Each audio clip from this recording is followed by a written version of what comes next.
નમસ્કાર, હું છું હિના અને આપ જોઈ રહ્યા છો ઇન્ડિયા ન્યૂઝ ગુજરાતના મહત્વના સમાચારોની શરૂઆત કરતા પહેલા સૌપ્રથમ એક મોટા સમાચાર તમને જણાવીએ ઉન્નાવના બળાત્કાર કેસના મામલે એક મહત્વના સમાચાર આવી રહ્યા છે। કુલદીપ સેંગરની જામીન અરજી પર સુપ્રીમ કોર્ટે સ્ટે આપ્યો। કુલદીપ સેંગરને જેલમાં રહેવું પડશે। આગામી સુનાવણી 4 અઠવાડિયા પછી સેંગરને જેલમાંથી મુક્ત કરી શકાશે નહીં।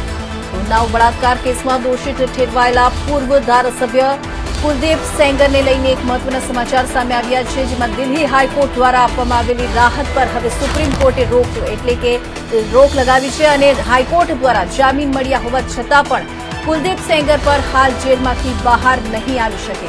દિલ્હી હાઈકોર્ટે કુલદીપ સેંગરની આજીવન કેદની સજાને અસ્થાયી રીતે સ્થગિત કરી હતી અને 7 વર્ષથી વધુ સમયથી જેલમાં છે અને અપીલની સુનાવણીમાં ઘણો વિલંબ થઈ રહ્યો હોવાથી અપીલ અનેક વખત મુલતવી રાખવામાં આવી હતી, જેના કારણે આરોપીના અધિકારી ઉપર અસર પડી રહી હોવાનું હાઈકોર્ટે માન્યું હતું, જેમાં આધારે હાઈકોર્ટે શરતી જામીન મંજૂર કર્યા હતા। સુપ્રીમ કોર્ટે દિલ્હી હાઈકોર્ટના આદેશ પર સ્ટે મૂકી દીધો છે।